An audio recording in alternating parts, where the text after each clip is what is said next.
Saludos, buenas noches, un cordial abrazo a tantos países y a tanta gente buena que nos sigue noche a noche entre lunes y jueves con este espacio de conversaciones generativas donde tenemos un principio y un propósito que es generar conocimiento, hacer una evolución realmente y también una reflexión. Así lo hemos hecho con las diferentes temáticas que hemos venido planteando desde un conversatorio y no es nada diferente a lo que estamos haciendo hoy con este tema que tiene que ver con ciudades y desarrollo sustentables. También quiero decir y reconocer que me siento totalmente privilegiado de los alcances que hemos tenido llegando a personas tan destacadas y tan honorables, tanto en el plano humano como en el plano profesional, y que hemos llegado a diferentes lugares. Hemos llegado a Uruguay, a Honduras, Costa Rica, Argentina, y hoy nuevamente tocamos Chile, desde México hasta Chile, con esta maravilla de la tecnología. Nos enlazamos esta noche con el doctor Juan Araya Silva, quien es un experto y especialista en toda la temática ambiental, además un reconocido académico de la Universidad de Santiago de Chile. Doctor, públicamente muchísimas gracias nuevamente por ese tiempo, la disposición y por poner al alcance de espacios como este todo su conocimiento y esa gran sabiduría, sobre todo con un tema tan relevante, porque nos atañe a todos. Vivimos en un planeta, vivimos en una ciudad grande, pequeña, donde tenemos que buscar y tratar de enfocarnos en temas de sustentabilidad. Así que hasta ahí llego. Usted es el maestro y bienvenido, doctor. Muchísimas gracias. Gracias a ti, Manuel. Así que te agradezco la oportunidad de poder ingresar a este conversatorio. Y lo más importante, como tú bien dices, poder compartir conocimiento. Y lo más importante, no, no quizás el hecho de plantear el tema de tomar conciencia, porque ya en estos tiempos el punto de tomar conciencia ya está obsoleto. Lo que hay que hacer en estos tiempos es educar. Y más que educar, también compartir conocimiento, que es lo más importante en estos días. Así que lo más importante en esta época, y dada la problemática que significa el tema ambiental, es la educación de las personas, independientemente, digamos, del ámbito profesional en el cual se desarrollen y en el que puedan aportar, lógicamente. Claro, muy bien, y lo plantea muy bien, hacer conciencia. Yo creo que ya todos tenemos alguna noción, nos han Ujú. impactado desde los medios de prensa, programas de corte ambientalista en las organizaciones, y muy bien lo plantea usted, el seguir compartiendo ese conocimiento y hacer, que creo que es parte de la labor de todos, porque no solamente de quienes son especialistas. Esto es un tema de bien común, es un tema de colectividad. Doctor, antes de compartir alguna información que usted Ujú. amablemente preparó y que va a ser muy educativa, porque además luego la charla o el conversatorio puede ser visto y queda en otras redes sociales, ¿cómo podemos enlazar esto? Me llamó mucho la atención porque siempre hablamos de sustentabilidad y lo llevamos incluso a las temáticas de la reforestación y todo lo que esto significa. Pero cuando lo combinamos con el factor ciudades, muy interesante la propuesta de cómo enlazamos estas dos temáticas, puesto que de una u otra forma estamos en una ciudad y necesitamos orientar nuestras acciones al tema de sustentabilidad. ¿Cómo podríamos empezar abordando esa combinación, doctor? Mira, justamente ese es un punto que está en la presentación, y eso se remonta específicamente a lo planteado por el informe Brundtland el año 87. El informe Brundtland, ya, que sacó específicamente Naciones Unidas, dice que para poder, de alguna manera, que la humanidad pueda sustentarse en el tiempo, digamos, no es lo mismo sustentabilidad que sostenibilidad, ¿ya? Ajá. Desde el punto de vista de la teoría de sistemas, un sistema sostenible es aquel que puede perpetuarse en el tiempo. En Ajá. cambio, la sustentabilidad es un modelo, no es un modelo, ojo, la sustentabilidad no es un modelo científico o un modelo biologicista, es un modelo político, en primer lugar. Uh-huh. Por lo tanto, lo que plantea principalmente la sustentabilidad es donde inicialmente tienen que conjugarse tres conceptos, no solamente la parte ambiental, sino que primero la parte ambiental, la parte económica y la parte social. Posteriormente salieron dos puntos más que son el aspecto tecnológico y el aspecto institucional. Y el último informe del PNUD, en abril de este año, planteó que había que sumar un nuevo aspecto, que es el aspecto cultural. Por lo tanto, cuando hablamos de sustentabilidad, no solamente nos referimos al árbol, al bosque, no solo nos referimos al medio ambiente. Cuando hablamos de sustentabilidad, es un modelo político que involucra 6 puntos básicos: la parte ambiental, la parte social, la parte económica, la parte tecnológica, la institucional y la cultural. Por lo tanto, son todos esos aspectos los cuales se tienen que conjugar en el marco de lo que es la sustentabilidad urbana. Muy bien, y qué interesante y qué agradecido con esa primera aclaración de conceptos, porque a veces, vamos a ver, entramos en estas ondas los que no somos especialistas en el tema y planteamos y que desarrollo sostenible o desarrollo sustentable, luego nos damos cuenta que cuál la palabra es la correcta, igual cuando hablamos de emprendedurismo, emprendimiento. Y creo que es fundamental esa diferencia para quienes también estamos aprendiendo de estos procesos entre sostenibilidad y sustentabilidad. Quiero llevarle un momentito nada más como ejemplo, porque la palabra me hizo eco al campo administrativo. En algunas de las lecciones de administración, algunas veces planteo el tema de cuál es el fin último de una empresa. Y ahí surgen todos los criterios. Entonces, generar utilidades, clientes felices, posicionarse, y salen 1000 más. Pero hay un fin último, que es ser sostenible en el tiempo. Entonces, ahorita que usted hace la aclaración, la veo muy bien y muy aplicable, no solamente al contexto de lo que usted va a compartir, sino también al correcto uso de algo sostenible. Pero hoy estamos hablando de algo sustentable desde aristas como la parte, como usted lo decía, ambiental, económica, social, cultural, tecnológica, institucional. Hay un material muy valioso que me encantaría poder empezar a compartir. Solamente algo que ya me genera una interrogante, doctor. Cuando hablamos de institucionalidad o de instituciones, esos actores son de todo tipo. Hablamos también de la empresa, hablamos del gobierno, hablamos de ONGs. ¿Cuáles son los actores a los que se refiere como instituciones? Principalmente nos referimos al ámbito político institucional. O sea, para que el modelo de sustentabilidad o sustentable sea perpetuado en el tiempo, necesita primeramente una institucionalidad firme. ¿Ya? Aquí en Chile tuvimos recién una ley de bases generales del medio ambiente, que se conoce como la ley de bases del 19.300 del año 94 y que comenzó a implementarse el año 97, que fue la primera vez que tuvimos en Chile una ley ambiental. Y posteriormente esta ley fue modificada por la ley 20.417 del año 2012, que involucró otras cosas a solicitud de la OCDE, principalmente para poder ingresar a este organismo, donde pidió básicamente 3 cosas. Primero pidió la creación de tribunales ambientales, en segundo lugar pidió la instalación de instituciones dedicadas a la fiscalización ambiental, ¿ya? Y en tercer lugar pidió un cambio de institucionalidad clara.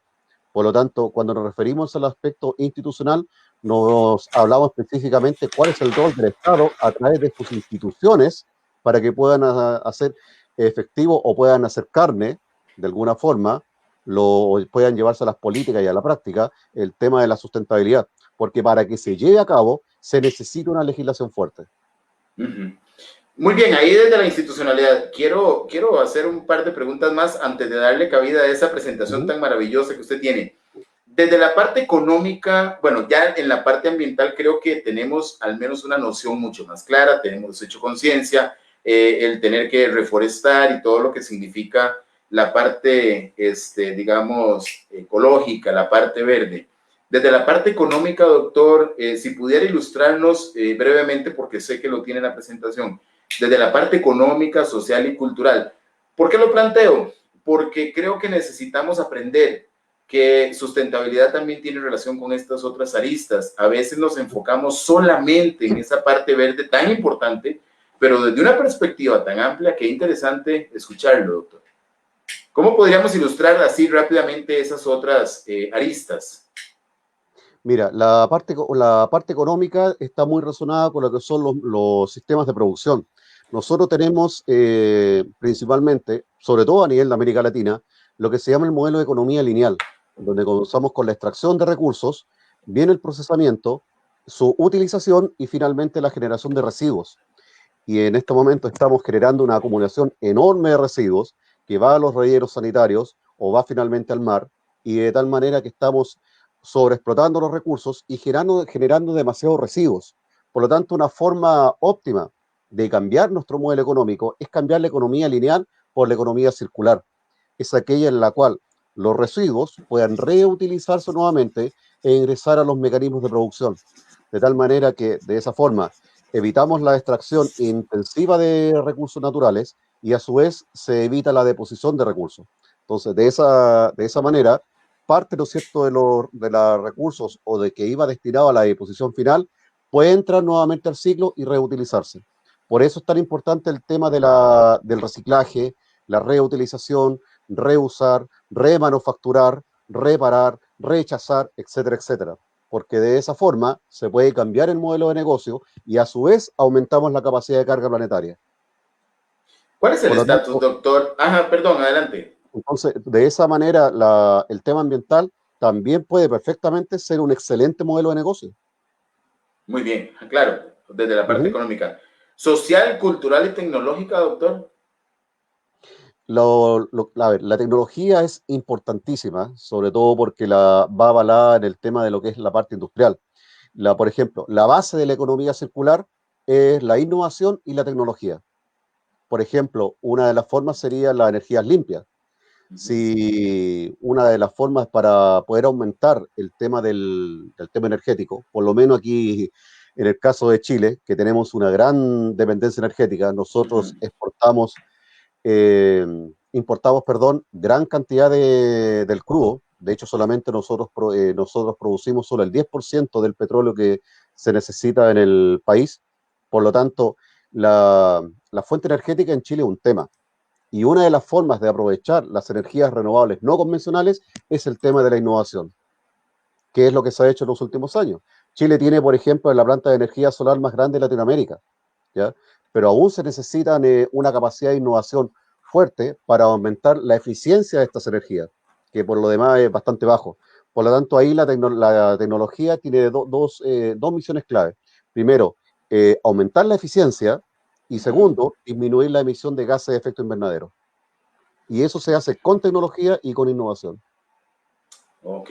La parte cultural, doctor, y Ujú. social. Bueno, en social creo que es mucho más fácil comprender todo lo que esto implica a nivel de, digamos, de la comunidad. Y en esta otra parte cultural, ¿cómo enlazamos cultura con esta dinámica de desarrollo sustentable vista de tantas aristas tan importantes? Mira, eso te lo voy a responder con un ejemplo puntual. Uh -huh. En la década del 90, como te dije, teníamos un gran problema energético. Se planteó la posibilidad de construir las famosas las centrales de Alto Biobío, ya durante el gobierno de Frei Ruiz Tagle. Por lo tanto, lo que se hizo, se planteó construir un par de represas en ese río. Sin embargo, en esa zona habían muchas comunidades pehuenches, que son comunidades mapuches aborígenes de aquí de Chile. Por lo tanto, ¿qué hizo? A muchas de esas comunidades se les sacó de esa zona para construir las represas. Por lo tanto, no se respetó el elemento cultural. Se le sacó esa zona y se lo llevó a otros lugares, a otras tierras que no tenían las mismas condiciones de donde ellos estaban. Por lo tanto, no se respetó el elemento cultural de los pueblos aborígenes. Por lo tanto, el elemento cultural tiene que estar presente. Lo mismo pasó, por ejemplo, cuando se creó el Parque Nacional Lauca en la década del 70, en el norte de Chile. Había muchas comunidades quechua, aymara, que durante cientos de años habían vivido en esa zona, pero de un día para otro, con la creación del Parque Nacional, se le prohibió explotar los recursos que ellos mismos habían explotado durante siglos. Por lo tanto, se creó, digamos, el parque con el paradigma cultural, pero no se respetó la forma, digamos, de vivir, ni tampoco se respetó la culturalidad de los pueblos que existían en esa zona desde hace bastantes años. Por lo Uh tanto, estos -huh. tienen que ir de la mano. Muy bien. Doctor, si me permite, comparto la presentación. Sí, si quieren. Muy bien, gracias.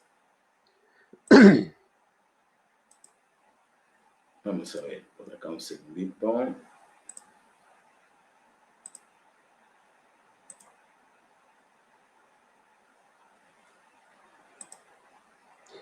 Mira, por aquí me dicen en el chat que es importante también incluir el campo comunitario, que es central en América Latina, y la variable comunicacional. De hecho, Adelante. de hecho, la variable comunitaria y la parte comunicacional son partes de la arista social, La variable comunitaria y la variable comunicacional. son partes de la arista social. Muy bien, muy Ujú. bien. Digamos, en el fondo, cuando no es que las dejemos fuera, también son un componente importante dentro del contexto social. Ok, muy bien, muy bien. Vamos a ver si enlazamos ahora sí con la presentación le vamos dando paso Sí, al tema siguiente. de ciudades y sustentabilidad. Mira, si vamos a hablar primeramente de lo que es ciudades, antes de hablar ciudades, primero tenemos que tener claro el concepto de lo que es agrupación social. Uh -huh. Las agrupaciones sociales, digamos, las ciudades, no nacen inmediatamente como ciudades. ¿Ya? Incluso ese concepto que la ciudad nace después del desarrollo de la cultura y del desarrollo de la agricultura y después del comercio, eso también está bastante en entredicho. Por lo tanto, la forma básica, o como lo denomina la historiografía, básicamente la forma tribal, la forma esclavista, los clanes, el modelo feudal, que también es bastante importante y que decae sobre todo por el tema de la peste negra y sobre todo también por el tema del cambio cultural que tiene el hombre cuando cambia, digamos, del estado teocéntrico al hombre antropocéntrico, y Uh tenemos la -huh. sociedad moderna. Pero la tribal es importante porque en la tribal es donde se desarrolla la primera forma de división del trabajo, ¿ya? Tenemos los cazadores y tenemos los recolectores. La sociedad esclavista también es importante porque se moldeó en función de un modelo económico que fue importante para esa época. Roma, por ejemplo, nunca eliminó la esclavitud, no solamente por una cuestión, lo que llamaríamos humana o social, sino que fue un modelo que le fue, de alguna manera, funcional a su modelo económico. ¿Ya? Y que también fue bastante importante durante el siglo XIX. Recordemos la guerra de secesión norteamericana, ¿ya? Nace porque se enfrentan dos modelos, no más que enfrentarse los esclavistas contra los abolicionistas, se enfrentaron dos modelos económicos, ¿ya? Por lo tanto, ese modelo fue, digamos, bastante ingerente, sobre todo hasta entrado el siglo XIX. Y el modelo del clan, el modelo feudal y el modelo moderno, básicamente también respondieron a muchas variables, como la variable cultural, la variable política, la variable social, etcétera. Por eso los clanes nacen en la zona norte de Europa, y el modelo feudal se afianza en la zona central y en la parte sur de Europa. Siguiente. Vamos a ver. Mira, en función de eso también estas agrupaciones humanas nacen, o se van estructurando en dos modelos básicos, ya que es el modelo organicista, donde es la sociedad la que está por encima del individuo y donde el individuo tiene que cumplir una función específica dentro del grupo. Recordemos, por ejemplo, la sociedad espartana, Uh donde lo -huh. más importante era la ciudad y no el individuo. Por lo tanto, el hombre era formado en función de su elemento, de su sociedad, más que los elementos particulares. Y sin embargo, cuando hablamos del modelo del contextualismo, cuando hablamos de la teoría del contrato social de Rousseau, ya comienza a haber un modelo individualista, en el cual al individuo se le reconocen sus derechos y sus garantías, y que en el fondo es un modelo que se afianza con la Revolución Francesa, Muy ¿ya? bien. Entonces, de esa manera vemos cómo se van estructurando las diferentes organizaciones sociales. Y también lo podemos clasificar en función del modelo dominante. Uh Por -huh. ejemplo, en las sociedades donde lo más importante es el elemento económico, por ejemplo, Inglaterra siglo XIX, ¿ya? Recordemos, por eso los modelos, digamos, de Marx y Engels nacen justamente en esa sociedad. Ya tenemos también el modelo donde la familia es lo importante, ¿ya? Recordemos, por ejemplo, la sociedad india que se estructura en función del círculo familiar. Por eso, digamos, no, y eso, si a eso le sumamos el elemento religioso, no hay, digamos, ascenso social en la cultura india. La religión, recordamos el caso de la sociedad islámica. Y tenemos, por supuesto, el modelo político, donde es el Estado, ¿no es cierto?, el que interviene en la reglamentación de todos los grupos y de todas las instituciones. Muy bien. Siguiente. Entonces, ¿cómo han evolucionado de alguna forma los asentamientos humanos? Por eso me gusta primero hablar de asentamiento antes que hablar de ciudad. Tenemos el hombre que se hace sedentario, donde se forman los primeros asentamientos. Ya surge la aldea como primer concepto, después cambia lo rural por lo urbano. Recordemos que los romanos eran básicamente urbanos, ¿ya? Y la etapa 4 se da ya en el siglo XVIII, cuando comienza la expansión urbana y comienza lo que es la ciencia de la urbanística. Después vamos a entrar en detalle lo que, cómo se aplica el concepto de sustentabilidad y por qué es imposible hasta ahora, ¿ya? Hasta ahora, no digo que no lo sea en el futuro, cuáles son los elementos básicos que nos impiden ahora tener ciudades sustentables. Y después tenemos la etapa actual, donde nacen conceptos nuevos, como el ordenamiento territorial, el desarrollo tecnológico, la sustentabilidad, por ejemplo, el ordenamiento territorial estratégico, ¿ya? O el ordenamiento territorial adaptado, que son conceptos nuevos que se han ido sumando a la teoría urbanística en los últimos 20 años, donde también elementos como el medio ambiente y la geografía, sobre todo la geografía de paisajes, han aportado mucho este elemento. Siguiente. Y ahí es donde hay un urbanista que me gusta mucho, que es Jane Jacobs, que de alguna manera plantea como una idea completamente distinta a lo que nosotros habitualmente entendemos del modelo de ciudad. Habitualmente se nos enseña en el colegio que nace el hombre, desarrolla la agricultura, desarrolla el comercio a través del trueque y posteriormente esto da origen a las ciudades. Jacobs dice que es al revés. Primero surgen las ciudades y las ciudades son las que dan origen al desarrollo del comercio y el desarrollo de la agricultura, ¿ya? Por lo tanto, es un elemento completamente aparte e innovador. Es una teoría que tiene ya un par de décadas, pero aún así es bastante interesante, no solamente desde el punto de vista histórico, sino que también desde el punto de vista social y sobre todo para poder entender cómo se generaron los primeros asentamientos urbanos. Muy bien. Siguiente. Y hay un elemento importante que hay que tomar en cuenta. Siempre nos hemos preguntado que el hombre forma ciudades y de alguna manera antropiza el medio, pero nunca nos hicimos la pregunta de por qué formamos agrupaciones sociales y por qué antropizamos el medio formando ciudades. ¿Ya? ¿Por qué? Si lo preguntamos si lo preguntamos desde diversas aristas, podríamos tener una explicación sociológica, una explicación ambiental, una explicación histórica, etcétera, etcétera. Siguiente. Y ahí hay que entender un concepto clave para poder entender esta dinámica, que es el caos. ¿Ya? El caos es el orden implícito en la naturaleza. Yo sé que va a llover, pero no sé cuándo. Yo sé que el agua va a tener un comportamiento determinado en una cuenca, pero no sé cómo lo va a tener. ¿Ya? Por ejemplo, yo sé que se va a caer un árbol, pero no sé dónde. ¿Ya? Por lo tanto, el caos es el elemento que rige los sistemas caóticos, que son los sistemas que tienen un comportamiento completamente aleatorio. No desordenado. Caos no es sinónimo de desorden. ¿Ya? Generalmente cuando se habla de caos se cree que es desorden, y no es eso. Caos es un comportamiento aleatorio, pero no desordenado. ¿Ya? Por ejemplo, el clima, o la atmósfera, perdón, es un sistema completamente caótico, porque tiene un comportamiento completamente impredecible, pero sin embargo tiene leyes físicas y químicas que lo rigen. Por lo tanto, el caos es el orden que rige la naturaleza y que rige el universo. Y el caos es absolutamente opuesto a la urbanización. Cuando yo creo políticas de artificialización del medio, estoy eliminando, reduciendo el caos. Pero si me voy al otro lado completo, creo, por ejemplo, elimino la urbanización e introduzco elementos naturales, abandono la urbanización y avanza hacia el caos. Por lo tanto, de alguna manera, el caos es opuesto a la urbanización. De alguna manera, digamos, si yo se lo preguntara de esta forma, ¿las ciudades son caóticas? ¿Qué opinas, Manuel? Vamos a ver. Comprendo el caos desde ese estado natural, desde esas condiciones de la naturaleza en su forma, digamos, normal de ser. Pero tenemos la urbanización, necesitamos hacerla, ¿cierto? Claro. De ahí la pregunta incluso, ¿cómo combinar estos dos elementos?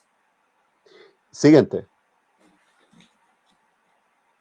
Si queremos responder la pregunta ¿por qué urbanizamos el medio?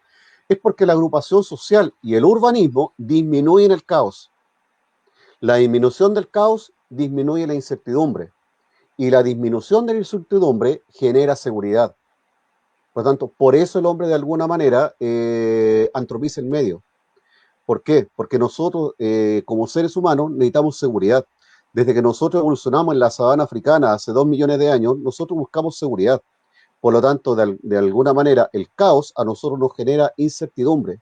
En cambio, la urbanización, como disminuye el caos, nos genera certidumbre y seguridad. Por lo tanto, por eso el ser humano antropiza el medio, porque de esa manera disminuye el caos y genera seguridad. Eso principalmente. Doctor, una pregunta. Dime. Cuando yo disminuyo el caos, que es ese estado natural desde la urbanización, ¿no estoy atentando contra esas condiciones naturales que están ya establecidas? Hay dos vertientes que me dan esa pregunta. La primera vertiente, que es el ecologismo radical, me dice que estoy atentando contra la naturaleza, estoy generando elementos que son antinaturales. Sin embargo, la ecología más moderada me dice que las ciudades son parte del medio ambiente. Por lo tanto, aquí se enfrentan dos posturas que son claramente opuestas: el ecologismo radical y el ecologismo moderado. Ok. Y hasta ahora, digamos, no han podido eh, convivir, por decirlo de alguna manera. Para los geógrafos, por ejemplo, para los geógrafos urbanos, la ciudad es parte del medio ambiente. Pero, sin Ujú. embargo, para los ecologistas, sobre todo los ecologistas radicales, las ciudades es un atentado o es algo completamente antinatural con la, digamos, creado por el hombre. Se lo planteaba porque Ujú. en este aprendizaje en tan pocos minutos, la palabra caos la estoy relacionando con algo totalmente natural, o sea, le estoy quitando como ese elemento dramático con el que siempre asociamos caos. Entonces, por eso Claro, le generaba la inquietud si el tema del urbanismo y todo lo que ya sabemos en la construcción de las grandes ciudades, aunque es parte del medio ambiente, porque el ser humano necesita habitar en algún lugar, se atentaba, pero ya lo tengo claro, posiciones opuestas y hay criterios, así. claro. Y ahora, ¿cuál es la función de los urbanistas? ¿Ya? La función de los urbanistas es justamente tratar de alguna manera de compatibilizar esas dos miradas.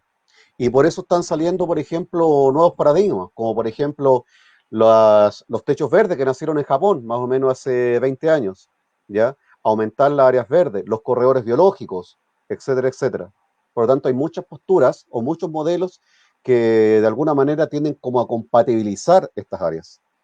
Hay más sensibilización ya en los modelos urbanistas para respetar esa parte caótica que la veríamos de una manera positiva a partir de esta explicación, o Claro, mira, todavía hay abusos en algunas formas, porque hay planteamientos de abusos en que no se fijaron en todo lo que deforestaron para construir la torre de condominios. Esa parte es donde me queda un poquito la inquietud. exactamente. Mira, los que están muy avanzados con esto son los japoneses. Los japoneses de alguna manera han tratado de incorporar la dinámica verde en la urbanización, de tal manera que cuando se trata de construir una ciudad, respetar lo más posible el entorno, sobre Uh -huh, todo los corredores. uh Y -huh. ese elemento, por ejemplo, respetar lo que son los corredores de viento, por ejemplo, ¿ya? Porque ahí se forma, si no se toma en cuenta la parte ambiental o la parte verde, se produce un fenómeno que se llama la isla de calor, en la cual en las partes exteriores de la ciudad la temperatura es más baja, pero en la ciudad misma la temperatura es más alta.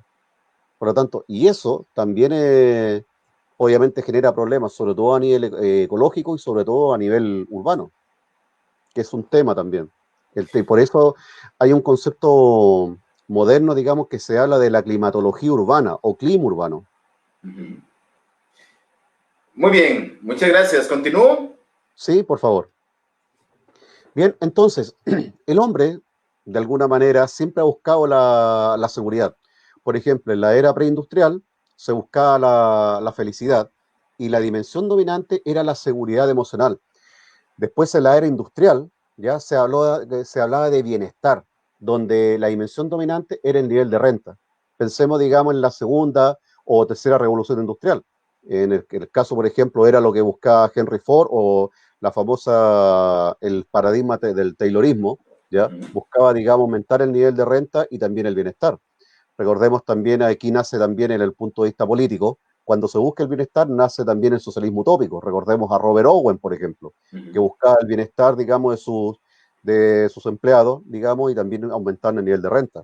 Pero, sin embargo, en la era digital o la cuarta revolución industrial en la que estamos hoy día, busca lo que se llama la calidad de vida, que los empresarios le llaman lo que es el concepto de felicidad empresarial, ¿ya? Que es el concepto que está acuñado actualmente aquí en Chile. Y la dimensión dominante, que después la vamos a desarrollar, es la parte medioambiental. Esa es la dimensión que está dominando hoy día, sobre todo el concepto de sustentabilidad y sobre todo a nivel urbano. ¿Por qué? Porque la crisis ambiental nos está trayendo muchos temas. La salud, vemos que la ciudad es deficiente, se generan desequilibrios sociales, ¿ya? Tenemos desequilibrios a su vez territoriales, que también los vamos a explicar, y en el fondo, digamos, hay muchas ciudades, sobre todo en Latinoamérica, que tienen un desarrollo que no es sostenible, ¿no? Muy Siguiente. bien. Entonces, entrando netamente al tema, ya de lo que es la sustentabilidad urbana, vemos que el 60% de la población mundial vivirá en zonas urbanas al año 2030. Incluso algunos urbanistas plantean que el 70%, ¿ya? El 70% de la población urbana mundial, ¿ya? Vivía en países en desarrollo hasta el año 2010, ¿ya? Y este es un dato no menor. El 80% de la riqueza mundial se genera en las ciudades. Por lo menos aquí en Chile, una parte importante del PIB se genera en la zona central y específicamente en Santiago de Chile, que es la capital. Por lo tanto, las ciudades, del punto de vista económico, son importantes en lo que es la generación de riqueza. Ya, siguiente. Una pregunta, doctor, nada Perdón. más. Cuando hablamos de generación de riqueza, hablamos de toda la dinámica económica de los países, pero si nos vamos, por ejemplo, al tema agrícola y todo lo que se produce fuera de las grandes ciudades, que no son sostenibles en cuanto a la producción de su propio consumo, ¿no es valorado como riqueza? Lo que pasa es que cuando este concepto está referido al PIB, Ah, ok, principalmente, ok, ¿ya? ok. Está mirado netamente en términos económicos. En términos, ok, muy bien. Entonces, ¿por qué son tan importantes las ciudades? Primero, otorgan seguridad de abastecimiento, ahí se generan los avances científicos y tecnológicos, principalmente a lo que es, pensemos a nivel de ámbito académico, en el caso de Latinoamérica, hay Uh -huh. generación o construcción de conocimiento, ahí están los centros de desarrollo social, los centros de desarrollo político, los centros de desarrollo económico, es un centro de interacción cultural, un centro de interacción humana, y por supuesto también es fuente laboral y de esparcimiento. Siguiente. Ahora, existe el concepto de que a nivel global ya la urbanización es sinónimo de desarrollo. Y de hecho es así. A nivel mundial se ha visto que hay una correlación entre urbanismo y desarrollo. Me explico. Mientras más urbanizados son los países, mayor es su nivel de desarrollo. ¿Ya? Eso no implica que necesariamente yo tenga que urbanizar para desarrollar, sino que lo que dicen los números a nivel mundial es que aquellos países que tienen mayor nivel de urbanismo, ¿ya? Tienen consigo un mayor nivel de desarrollo. Pensemos, por ejemplo, en las grandes capitales europeas y sobre todo en el caso de Estados Unidos y Canadá. Al aumentar la urbanización, aumentan, digamos, de alguna manera sus niveles de desarrollo. Siguiente. Doctor, antes de continuar, otra inquietud. Hablamos de desarrollo, pero por ejemplo, el tema de del conglomerado en las grandes ciudades, los temas de estrés, los temas de inseguridad, los temas de todo lo que significa vivir en una gran ciudad. ¿Cómo lo podríamos ver acá? Aún así es aceptado esto porque desde el punto de vista de la economía, pues sí, hay urbanización, hay desarrollo. Y todos estos otros factores, porque cuando usted hablaba de la sustentabilidad ahora lo vemos en el orden social, económico, tecnológico. ¿Es tomado esto en cuenta o no? Digamos, la calidad de vida de un ser humano en la ciudad, en una gran ciudad, pues no es lo mismo. Entonces, el tema de estar expuesto, por ejemplo, a temas de contaminación, ¿cómo encaja esto aquí?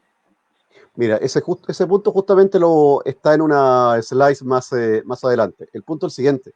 No hay que confundir primero crecimiento que desarrollo, ¿ok? Cuando hablamos de crecimiento, lo hablamos en términos monetarios y el crecimiento, de alguna manera, es finito, ¿ya? Porque los recursos naturales, sean renovables o no renovables, no son infinitos, ¿ya? Uh En -huh. cambio, el desarrollo puede ser continuo sin ningún problema. Por lo tanto, aquí se enfrentan dos posturas políticas que han dominado en América Latina. El concepto que se dice que es que tenemos que, en primer lugar, apuntar al desarrollo, pero sobre todo tenemos algunas líneas políticas, sobre todo aquí, en el caso de Chile, ya muy cercana a lo que es la derecha política, que dice que hay que primero crecer para poder desarrollarse. Mientras Uh algunas -huh. posturas dicen que lo más importante es el desarrollo en vez del crecimiento. Por lo tanto, son posturas antagónicas. Ahora, ¿cuáles son los elementos que están involucrados en esto? Digamos, relacionándolo con el tema ambiental, es lo que está explicado en las próximas slides. Ahí te lo voy a explicar con detalle. Muy bien. Entonces, eso lo ha llevado de alguna manera al deterioro de la calidad de vida. Sabemos que las ciudades o los territorios, digamos, en términos de urbanísticos ya no se habla netamente de ciudad, sino que se habla de territorio. Territorio no es una porción de terreno como se conoce habitualmente. El territorio, digamos, es donde hay diversos sistemas que interactúan cohesionadamente. Entonces tenemos un deterioro de la calidad de vida en las ciudades, sobre todo a nivel de América Latina y en el caso de Chile. Y hay un dato no menor. Chile, voy a hablar por la realidad que es la que conozco principalmente en números, tiene 8 de las 12 ciudades más contaminadas de América Latina. Por lo tanto, es un dato no menor. Ujú. La ciudad con los mayores, repito, 8 de las 12 ciudades más contaminadas de América Latina están en Chile. Por lo tanto, claramente, digamos, en nuestro país, a los niveles de desigualdad que tiene Chile, ya estamos Chile, digamos, Chile tiene un índice de Gini de 0,47, que es bastante alto. Sumémoslo a su vez, tener 8 de las 12 ciudades más contaminadas de América Latina. Es un tema no menor. Siguiente. Y uno de los grandes problemas que vamos a tener, sí, que ya estamos teniendo, es el tema del cambio climático. Las ciudades se van a ver afectadas por este tema, principalmente en muchas esferas. Va a afectar el tema del desplazamiento, ¿ya? Va a afectar el tema de la infraestructura, sobre todo en el caso de las ciudades portuarias. El tema de la salud también va a ser importante por el tema de la isla de calor. Vemos, por ejemplo, hace 2 años que en Francia hubo temperaturas que superaron los 45 grados, cosa que fue absolutamente inesperada, ¿ya? Ujú. Sobre todo para países que están en latitudes tan altas en el hemisferio norte. Va a haber problemas de suministro de alimentos y sobre todo de agua. Aquí en Chile vemos un retroceso enorme de los glaciales en la zona central del país. Eso claramente va a afectar el desarrollo económico, va a alterar en este caso los ecosistemas. En el caso también de nuestro país vemos que el desierto está avanzando hacia el sur. En este momento, en el siglo XIX, estaba más o menos hasta la cuarta región. Sin embargo, vemos que ahora, 100 años después, ha atravesado la quinta. Por lo tanto, el desierto ha avanzado en Chile aproximadamente más de 400 kilómetros en menos de 100 años. Por lo tanto, claramente los ecosistemas se han visto alterados. En la zona central, las precipitaciones bordean los 500 milímetros a inicio del siglo XX. Sin embargo, ahora tenemos en promedio 350 milímetros y decayendo. Por ejemplo, en la zona sur de Chile, en Valdivia, desde el año 73 que no llueve sobre el promedio normal. Por lo tanto, los ecosistemas están sufriendo, digamos, un grave problema, ya sea de destrucción o de disminución de su biodiversidad. Y por supuesto también va a alterar la parte social, porque de alguna Ujú. manera el cambio climático va asociado con el tema de la pobreza. Ujú. Eh, Siguiente. Y una de las ciudades que más claramente se van a ver afectadas son las ciudades costeras, principalmente por el tema del aumento del nivel del mar. El nivel del mar, en Chile por lo menos, ha aumentado 7 centímetros los últimos 25 años. Puede parecer poco significativo, pero esos 7 centímetros de aumento del nivel del mar se amplifican cuando hay temporales y sobre todo con el tema de las marejadas. Y hay otro elemento importante que está azotando nuestro país. El 80% de las playas en Chile están siendo afectadas por el cambio climático y muchas están en peligro de literalmente desaparecer.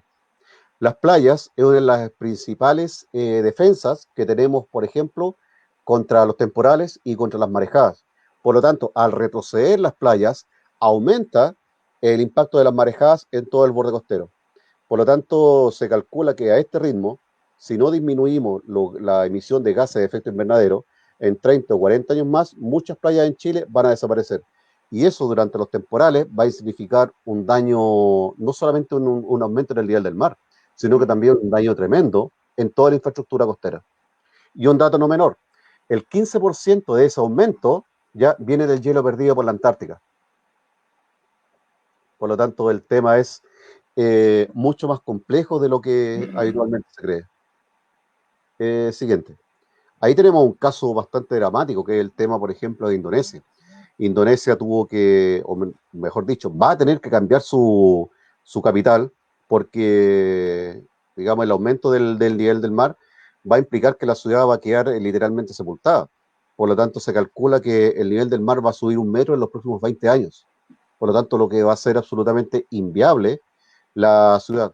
De hecho, van a tener que trasladarla y uno de los elementos, digamos, bastante curioso es que los urbanistas que están llevando a cabo el traslado de la capital de Indonesia son principalmente brasileños.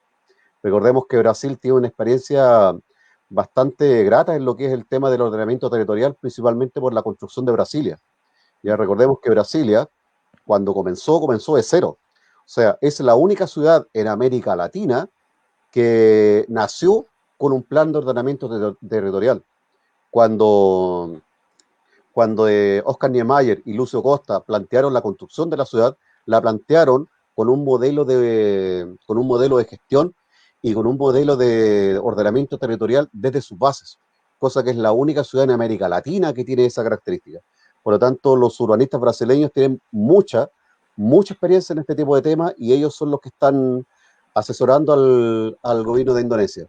Y también urbanistas franceses, digamos, la escuela francesa, sobre todo con Le Corbusier, tiene bastante escuela al respecto, y muchos de los urbanistas, urbanistas que son asesores principalmente de la OCDE, son todos de ese país. Siguiente. Y ahí, digamos, en el Andrew Stern, el cual yo tuve la oportunidad de conocer en una conferencia en Barcelona, dice textual, dice, la batalla contra el cambio climático se librará en las ciudades. ¿Ya? Las ciudades pueden ser el problema o la solución, pero tenemos que saber lo que está ocurriendo en las ciudades. Las ciudades, por lo tanto, van a ser claves en el tema del cambio climático. Y por eso es tan importante ya el tema, digamos, de la sustentabilidad urbana, porque las principales afectadas van a ser las ciudades. Recordemos las principales slides. ¿Cuántas son las personas que están viviendo en las ciudades y cuántas van a vivir en las próximas décadas? Entonces, ¿cuáles son los sectores que van a jugar un papel clave en el caso de las emisiones urbanas? La generación de electricidad, el transporte, la industria y los centros comerciales y edificios de vivienda. Estas son 4 áreas claves en el tema digamos, del cambio climático y en el tema de las emisiones de gases de efecto invernadero. Por lo tanto, tenemos que tener planes eficientes de generación de energía, tenemos que tener planes eficientes en el tema del transporte, eficiencia en el caso de la industria y, por supuesto, en el caso de los centros comerciales y los edificios de vivienda. Muy bien. ¿Ya? ¿Y cuáles son los factores que hay que tener en cuenta? Primero hay que tener en cuenta la estructura demográfica. Recordemos, y aquí vamos a hacer una diferenciación. No es lo mismo, y lo voy a explicar posteriormente, una ciudad compacta que una ciudad altamente densificada. Lo que hay que tener, o lo que hay que apuntar a futuro, es una ciudad compacta, no una ciudad altamente densificada. ¿Ya?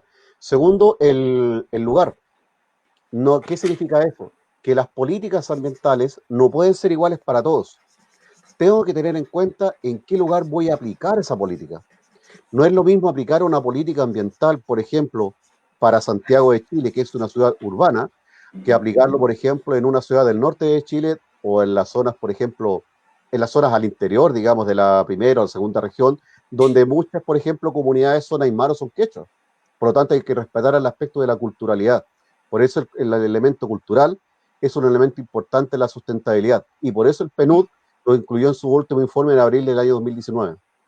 ¿Ya? También el tipo de actividades económicas también digamos, van a ser importantes. No es lo mismo, digamos, aplicar políticas ambientales en una ciudad que vive, digamos, de la industrialización a aquellas ciudades, por ejemplo, como Guayaquil, que, digamos, basan su economía, por ejemplo, en el comercio informal. Y también el tema de la configuración urbana.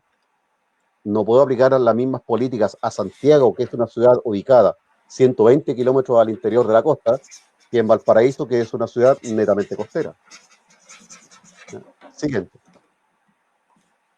Entonces, ¿cuál es el punto, digamos, con el cual quiero, digamos, cerrar, digamos, esta primera parte?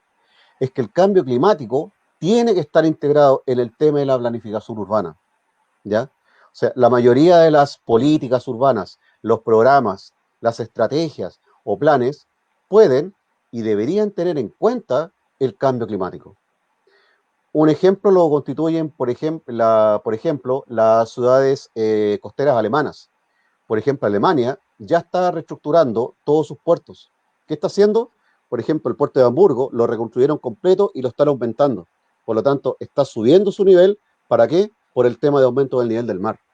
Por lo tanto, muchas ciudades ya se están reconfigurando para el tema del cambio climático. Por lo tanto, están incorporando el tema del cambio climático en todas sus políticas de planificación urbana. Doctor, una inquietud. Hablamos de ciudades compactas, el tema de configuración urbana, como si fuera la posibilidad de Indonesia con la experiencia de Brasilia. Pero la realidad, por ejemplo, en el contexto latinoamericano es otro. Claro. Realidad total, ciudades totalmente sin planificar. ¿Cómo abordar en estas grandes ciudades, bajo qué políticas, qué incorporar para ir al menos permeando desde la conciencia o modificaciones? Incluso cuando usted habla del tema de Hamburgo, pues el tema de Alemania, pues es muy, pues habrá recursos, pero otras grandes ciudades que ya están consolidadas, ¿cómo entrarle a esto, doctor? Mira, el caso de las ciudades que ya están configuradas, como el caso de Santiago, es bastante difícil. Ahí hay que aplicar otras políticas. Cuando se habla de, digamos, de cambiar el tema de Yakarta, no significa que tengamos que replicar necesariamente lo que se hizo en Brasilia, ¿ya? En absoluto. Pero sí se van a, de alguna manera, lo que van a hacer los urbanistas brasileños es poder de alguna manera acomodarse o generar, integrar en lo que se llama la planificación urbana adaptativa, ¿ya? Que fueron los conceptos que yo acuñé en la primera parte de la presentación. Eso significa que no se puede tampoco replicar lo que se hizo en Brasilia.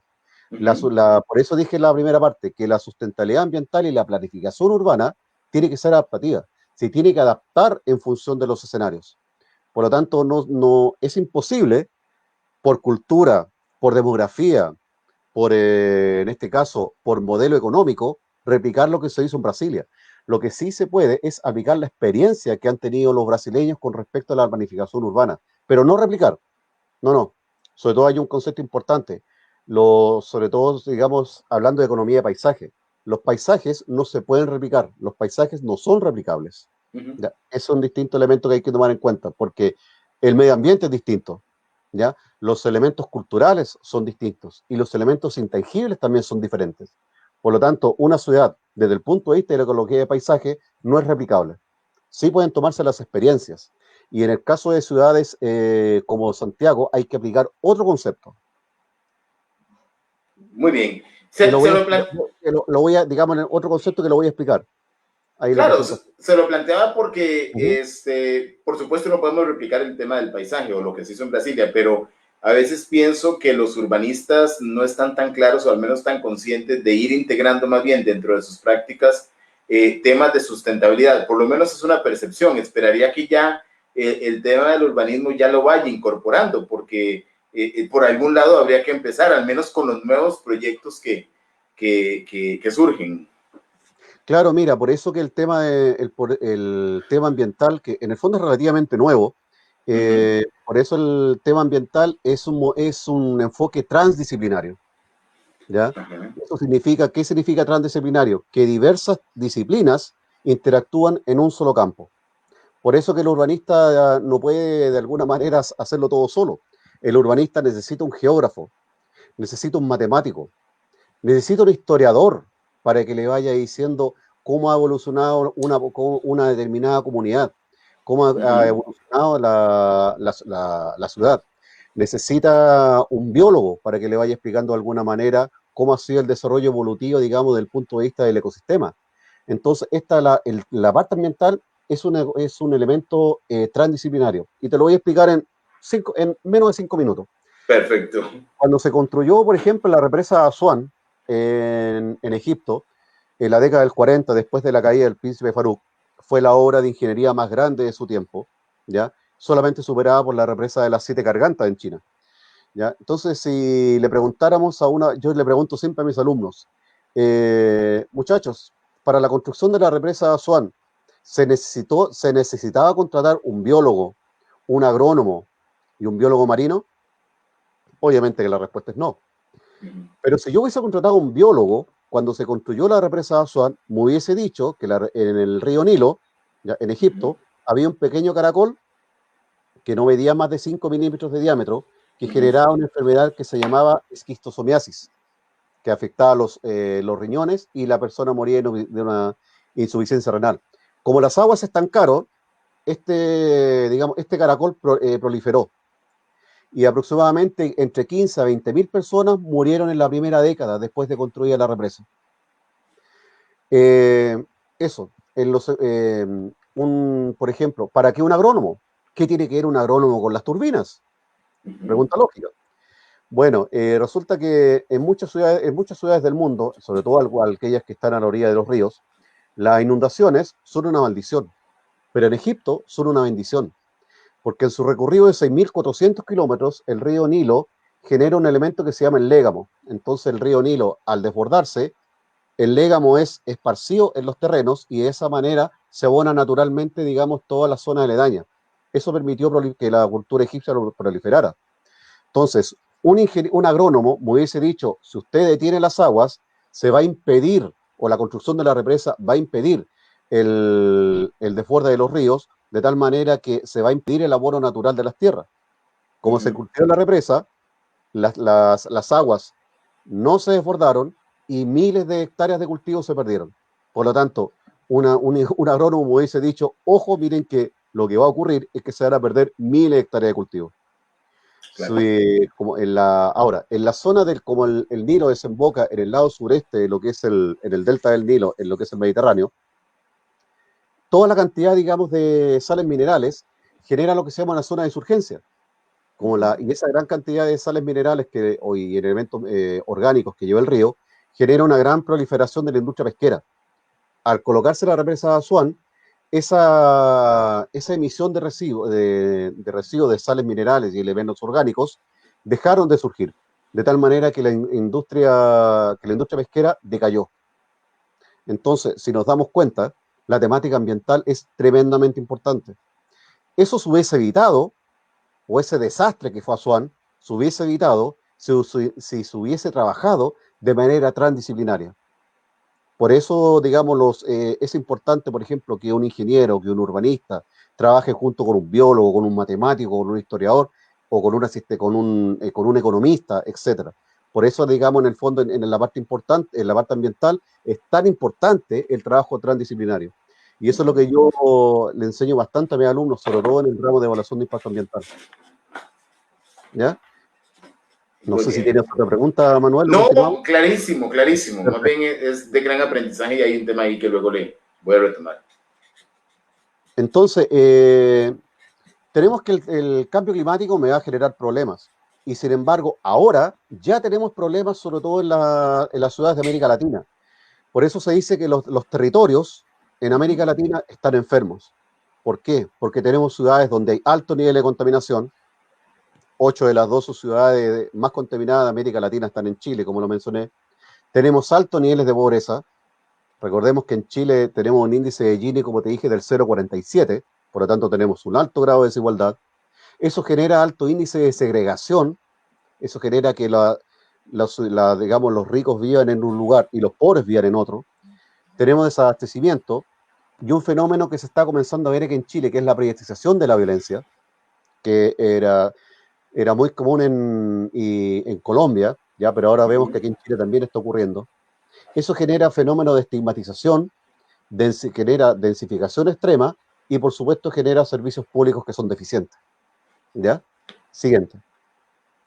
Entonces, a raíz de estos problemas nace un nuevo paradigma que se llama como la ciudad sostenible, que algunos la veían como la ciudad verde, pero el nuevo concepto, el concepto actual, es la ciudad inclusiva. ¿Ya? Ese es el nuevo paradigma con el cual se está hablando. ¿Y cuál es la base de la ciudad inclusiva? El paradigma ambiental. ¿Ya? Por lo tanto, ese es el nuevo concepto con el cual están trabajando los urbanistas modernos. Ya no se habla de la ciudad sostenible, no se habla de la ciudad verde, hablamos de la ciudad inclusiva. ¿Ya? Y yo me pregunto, ¿qué elementos tiene que tener una ciudad inclusiva? ¿Ya? Avancemos. ¿Ya? Entonces, tenemos, ¿cuál es la perspectiva predominante en la ciudad, en la ciudad inclusiva? En la ciudad verde. Entonces, aquí enfoquémonos, mira, ¿qué elementos debe tener una ciudad sustentable o una ciudad inclusiva? Primero, tiene que ser eficiente energéticamente. Segundo, sus servicios públicos tienen que ser no solo eficaces, tienen que ser eficientes. Tiene que tener un mecanismo de planificación urbana, sí o sí. Eficientes planes de reciclaje. Veamos el caso, por ejemplo, los de recicladores de base en Sao Paulo o en Bogotá, que han hecho un trabajo extraordinario. Bajos niveles de contaminación. Tiene que ser integrada socialmente, ¿ya? Bajos niveles de pobreza. Tiene que ser segura. Y hay un concepto nuevo que se llama la ciudad de los 15 minutos, ¿ya? Y eso es lo que se llama la regeneración urbana. Cuando hablamos de una ciudad integrada socialmente, ¿ya? No me refiero, digamos, que necesariamente que ricos y pobres vivan juntos. Y ahí, por eso te puse el caso de Barcelona. Barcelona es una ciudad en la cual no es que las personas de escasos recursos ya tengan auto, sino que Barcelona es una ciudad en la cual los ricos usan el transporte público.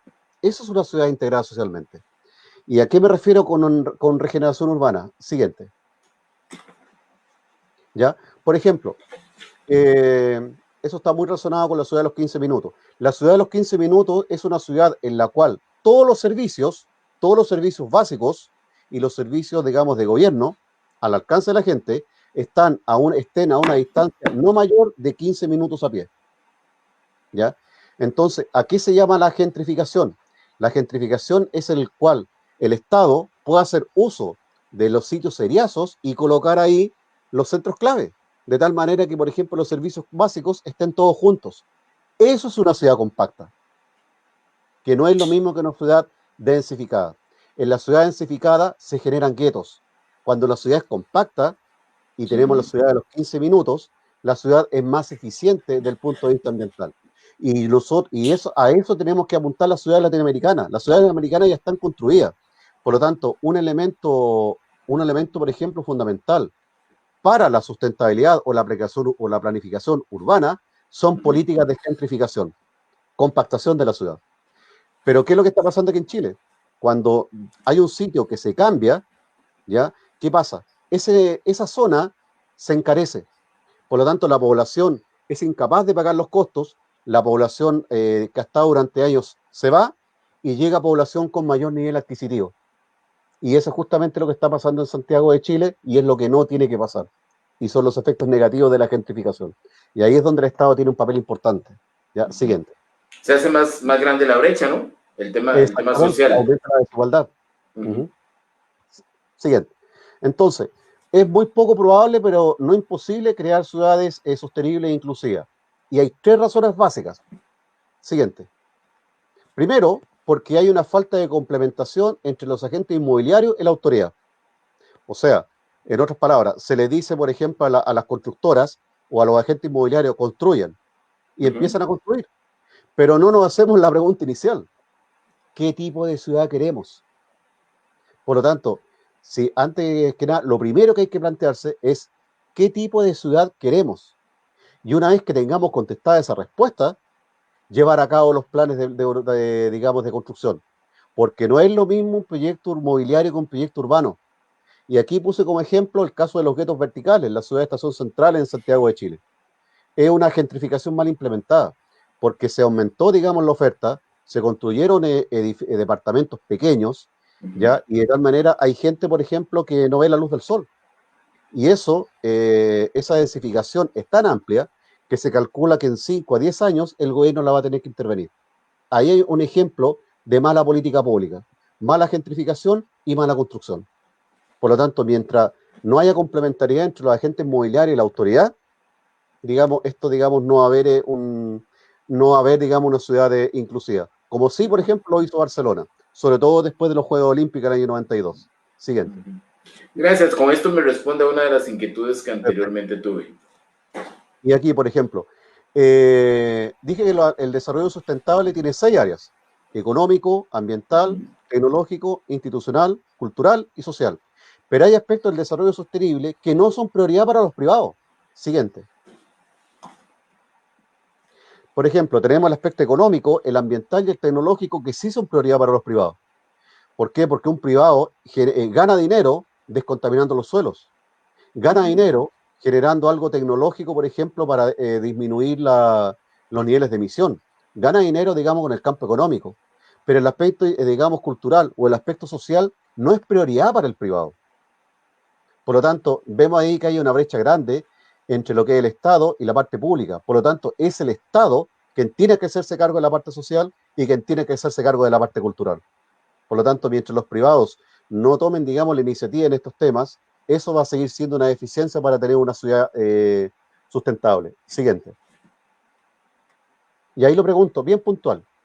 ¿Qué interés puede presentar para un privado la construcción de áreas verdes en zonas periféricas en Santiago de Chile? ¿Y qué pasa, por ejemplo, con el tema de la desigualdad? ¿Ya? Siguiente. Y el tercer punto es cuando se llevan a cabo políticas públicas que crean incompatibilidad en estos elementos. Incompatibilidad entre los aspectos del desarrollo sustentable. Por ejemplo, el caso más concreto es el de los chalecos amarillos en Francia. ¿Por qué surgió el tema de los chalecos amarillos? Porque se colocó un denominado impuesto verde, un impuesto a los diésel, que en el fondo lo hacen todos los países del mundo. Colocaron un impuesto ¿para qué? Para, de alguna manera, disminuir el transporte público-privado y estimular el transporte público. Pero ¿qué pasó? Mucha gente tenía que, digamos, tomar sus vehículos para poder viajar a sus respectivos trabajos y por lo tanto el aumento de ese impuesto lo afectó. Entonces, por querer generar una política en el aspecto ambiental, terminé alterando la parte social. Por lo tanto, si digamos, los 6 elementos no trabajan coordinadamente, por querer, digamos, en el fondo, estimular uno, puedo generar, digamos, en el fondo, un problema en el otro. Siguiente. Eso pasó, por ejemplo, aquí también con el cambio de los medidores inteligentes que pasó en Chile, que fue una política pública que se quiso instaurar meses atrás. Se quisieron cambiar todos los medidores de luz por los llamados medidores inteligentes, que eran, obviamente, con una tecnología mucho más amplia. Pero el costo se le quiso traspasar a los usuarios, de tal manera que se quiso avanzar en el tema tecnológico, pero se terminó alterando la dimensión económica. Por lo tanto, cuando no se trabaja coordinadamente, si yo aplico una política en un área del desarrollo sostenible, puedo terminar alterando otra área del desarrollo sostenible. Por eso es importante que estas políticas actúen coordinadamente. Por eso, digamos, no se tiene que hacer una política pública centrada en un área del desarrollo sustentable. Lo ideal es que sea coordinada para todas, porque si no, termino, digamos, en el fondo, potenciando una, pero puedo alterar la otra. Siguiente. Entonces, ¿por qué cuesta alcanzar, digamos, alto índice de sustentabilidad en la ciudad de Latinoamérica? Siguiente. Bueno, principalmente tenemos que lo ideal es romper el círculo de la pobreza en la ciudad latinoamericana. Tenemos un bajo nivel de ingreso, ese bajo nivel de ingreso genera un bajo nivel de salud y un bajo nivel de educación. Eso genera a su vez un bajo nivel de productividad. Un bajo nivel de productividad me genera un bajo nivel de ahorro. Un bajo nivel de ahorro me genera un bajo nivel de inversión. Y eso, lógicamente, baja el nivel de vida. Por lo tanto, lo que hay que hacer es romper el círculo de la pobreza en América Latina. Siguiente. Y, por ejemplo, este dato que sacó la OCDE es bastante decidor.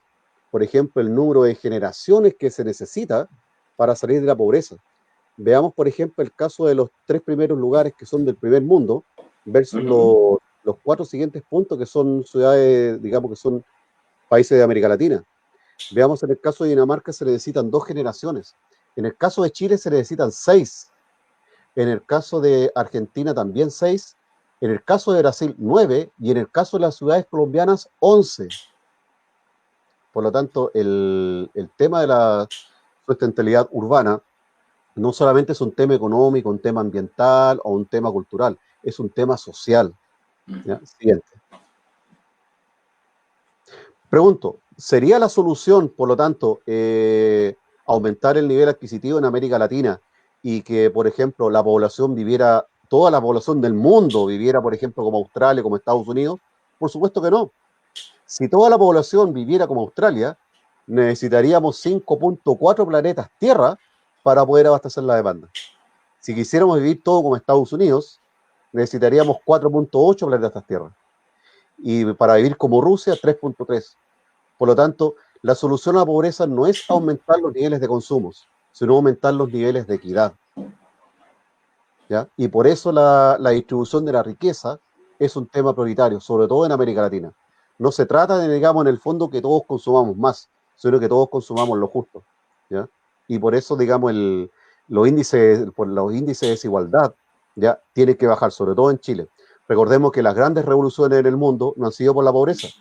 La desigualdad ha sido el motor de las revoluciones en muchos países. Recordemos la revolución haitiana, la revolución rusa, la revolución francesa. No fueron por un tema de pobreza, fue por un tema, en este caso, de desigualdad. Y recordemos que el cambio de desigualdad fue el grito de lucha, digamos, del estallido social que se produjo aquí en Chile el pasado 18 de octubre. Siguiente. Entonces, no es lo mismo, y esa foto es muy decidora, no es lo mismo nivel de vida que calidad de vida. Ya, esa foto me gusta bastante, se la muestro sobre todo a mis alumnos de ingeniería ambiental. Creo que es bastante decidora y que cierra de alguna manera el concepto. Siguiente. Claro. Y ahí están mis datos si quiere alguna mayor información. Doctor, vamos a ver, tendría tanto que decir, pero realmente el tema es, permítame para salir de acá y regresar con usted. Bueno, mire, 1 hora y 6 minutos, donde es un tiempo tan significativo para una reflexión tan profunda. Hay temas que me quedan, me parece maravilloso de una forma tan puntual. Sé que lo han visto en Argentina, en Panamá, en San José, en México, y estoy seguro que para las personas que lo han estado siguiendo surgen muchas inquietudes. Nos plantea un panorama muy claro de cómo integrar todas estas variables dentro del concepto de sustentabilidad y esas aristas, la parte tecnológica, social, económica, cultural, de una manera ejemplar, como lo plantea. También dentro de esto yo creo que más que preguntas hay reflexiones muy profundas y que es parte de este espacio. El tema de trabajar con las diferentes disciplinas. Ahora que usted pasaba esto, me surgía la inquietud, ¿cuántas de estas diferentes disciplinas han estado involucradas en procesos de desarrollo urbanístico en diferentes ciudades de América Latina? Me atrevería a pensar que no tantas. ¿Y cuántas cosas se pudieron haber hecho diferentes si hubieran estado esos profesionales ahí? Si hubiesen estado, ¿qué pudimos haber hecho de una manera de inversión? Como lo planteaba usted en este edificio de apartamentos en Chile, donde la gente puede llegar a tener problemas hasta para percibir la luz del sol. ¿Qué tan costosa podría llegar a ser una intervención de este tipo cuando se puede planificar? Y ese concepto de planificación muy claro, muy necesario, pues también trabajar con lo que ya hay, ¿verdad? Muy, muy edificante el tema, y pues creo que por ahí anoté alguna inquietud. Sí, una ciudad inclusiva, y también cómo rompe esos conceptos de solamente pasar desde el concepto o más bien del concepto de sustentabilidad asociado a la parte verde a otros aristas. Todo esto, y también me llamó mucho la atención cómo se puede hacer por esa mala planificación más grande la brecha y el tema social, al punto hasta de privatizar la violencia, la delincuencia. O sea, hay grandes retos. Tenemos ya las ciudades construidas, tenemos que hacerlo, trabajar la sustentabilidad, vemos lo que pasa en las costas. Yo creo que es una forma muy amplia, doctor, de ver el tema, porque algunas veces lo vemos o queremos verlo solamente de una arista, y no somos lo suficientemente responsables para pensar incluso dónde voy a comprar un apartamento y si realmente está cumpliendo con los protocolos o lo que se debió haber hecho para que ese apartamento exista ahí. Nos vamos hacia la parte del consumismo, el condominio, lo que significa, pero olvidamos lo que ese apartamento puede estar significando desde la sustentabilidad. Y también mucha conciencia para las empresas urbanizadoras donde los estados no tienen regulaciones claras para lo que es realmente planificar, construir y vivir, porque al principio lo veíamos como en esas dos, digamos, en esos dos polos que usted de una manera muy clara me presentó, que es del ambientalista radical, digamos, y la necesidad clara, según mi lenguaje, de construir ciudad porque necesitamos vivir en algún lugar. Hemos estado un poco asociando el término de construir ciudad siempre a, pues van a destruir un pantano. No, pues hay que construirla. El tema es hacerla de manera responsable, planificada y tomando los criterios profesionales de diferentes puntos de vista. Así lo resumo. Creo que preguntas no tengo, la reflexión y el aprendizaje para mí es impresionante y estoy seguro que así es para quienes han tenido la amabilidad de compartir el espacio y pues también para muchas personas que luego lo van a ver. Así que, pues, ¿qué podría más que reiterarle mi agradecimiento y felicitarlo pues, por su conocimiento y esa experiencia que tiene y qué afortunados son sus estudiantes en Santiago de Chile también? Mira, lo único malo, digamos, es que hay quizás muchos, digamos, temas que quedaron pendientes, ya, seguramente si alguien ve la presentación, seguramente va a quedar con más dudas que respuestas, ya, y eso está bien, digamos, de alguna manera, ojalá lo estimule, digamos, a buscar la respuesta, digamos, a lo que hay visto acá. Así que, más que nada, más que responder preguntas, yo creo que lo ideal es, más que responder preguntas, lo que ideal es que genere preguntas, ¿ya? Eso es Claro. es lo importante. Y sobre todo, no solamente contribuir, sino que, como decía mi profesor del doctorado, lo importante no es la generación de conocimiento, sino la maduración de conocimiento, ¿ya? Yo siempre le digo a mis alumnos que tienen que el estado del arte respecto a un tema siempre se corre cuando uno es capaz de filosofar sobre un tema. Por lo tanto, la solución final no va a estar, siempre les digo, la solución al tema final no la van a encontrar en los libros, sino la van a encontrar dentro de ellos mismos. O sea, lo importante es la maduración del tema más que la acumulación de conocimiento. Y creo que a lo mejor ese aspecto, digamos, o este tipo de instancias también son importantes para ese aspecto. Doctor, un tema que me surge ahí, el último, le puedo prometer porque yo sé que ya son las 11 con casi 15 minutos en Chile.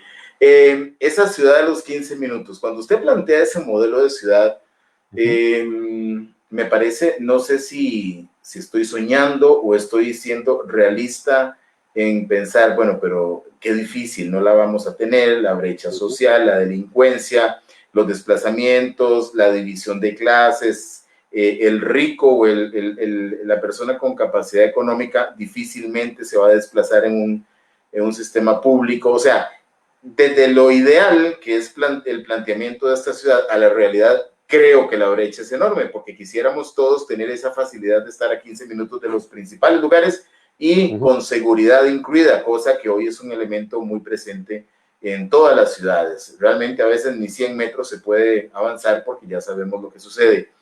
¿Cuál es la realidad actual en América Latina? ¿Cómo ve usted ese futuro con respecto a acercarnos al menos a esto? ¿Hay interés de los gobiernos o podría pensar que si los gobiernos no tienen ningún interés en la sustentabilidad porque pudiesen haber intereses cruzados con empresas constructoras?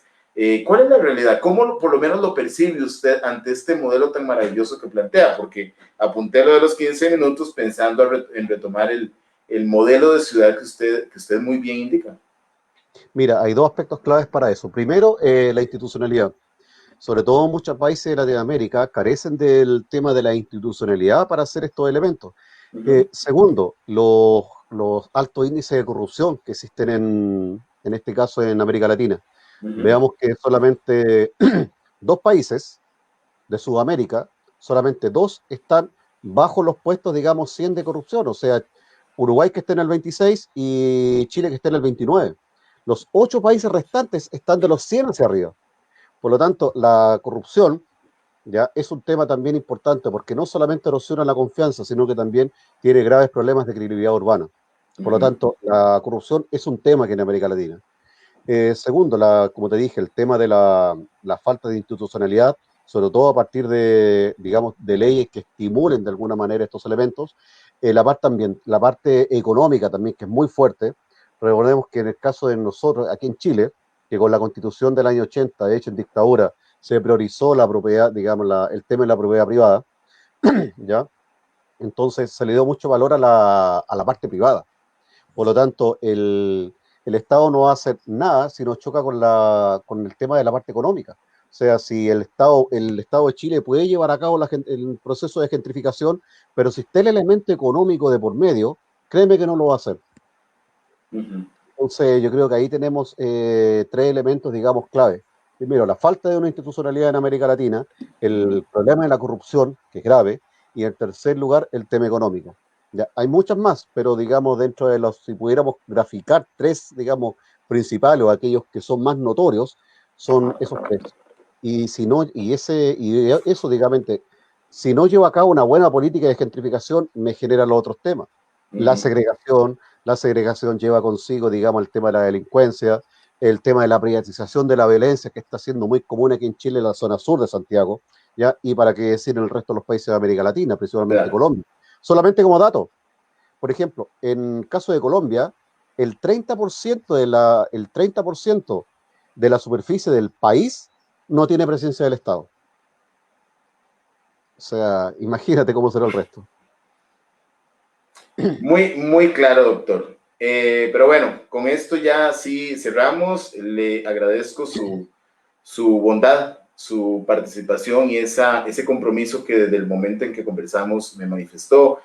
Muchísimas bendiciones hasta Chile y que pues siga con esos proyectos en la universidad, que estoy seguro que el aporte desde la enseñanza es muy valioso. Y vamos a ver, esto es una cadena. El tema es, tenemos esos elementos que usted apunta tan claramente que podrían ser razones para pensar que es difícil lograrlo, pero bueno, tengamos confianza y que ojalá esos tres elementos puedan un día ser superados por el bien de la humanidad, donde estos señores también van a ser parte, porque ningún ser humano está exento de los beneficios que esto puede traer en ninguna de las áreas. Y en las consecuencias negativas, como usted lo plantea, nadie está exento de poder verse afectado.